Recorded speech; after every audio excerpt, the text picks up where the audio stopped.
Alright, this poem is for all my Asians out there. And for those who have grown up feeling like they didn't belong here because of the way they spoke, or the way they talked, or because of how their family spoke.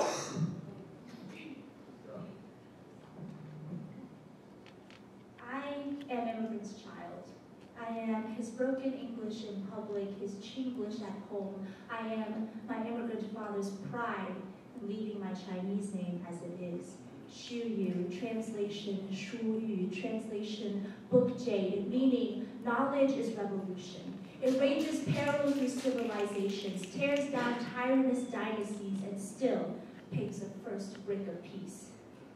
My immigrant father doesn't know that in cradling my past, he summons forth 20 years of name-calling, name-changing, and name-butchery. Shu me, me shu, you shu, me you. I have heard every foreign version of my name except for the original one, Shuyu.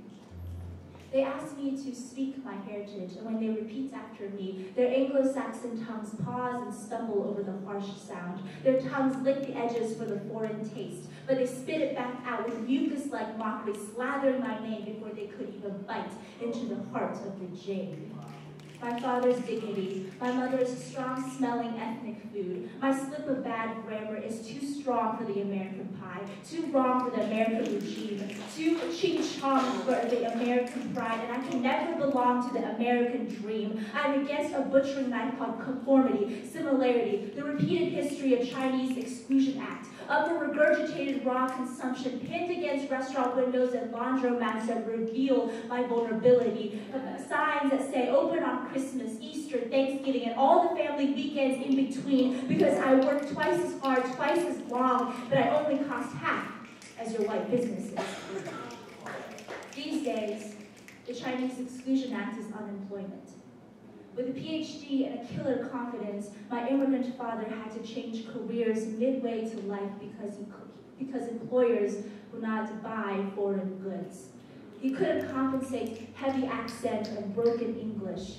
He became a madman in my childhood, locked in the depths of his room, repeating interview questions over and over and over, as if twisting the butchering knife deeper and deeper and deeper into his flesh. The blood he sacrifices to white bosses, proving he is human enough for this civilization. I ask, why did he buy the dream when it cost him his dignity? He was an emotional vacancy in my childhood when I needed him the most. When faceless high school bullies mocked my poor grammar and slip of two tongues, but they were always faceless, because in the English language built on the altar of white privilege, there is no slur to make them feel low like a chink. During those days, I flavored my American plate with my salty ethnic tears. I was lonely, but not alone in that house when I sought for my belonging. So when my mother suggested we should change my name to Anna or Emily or Sarah, something common, so that when I marry a white man and change my last name, employers won't be able to discriminate.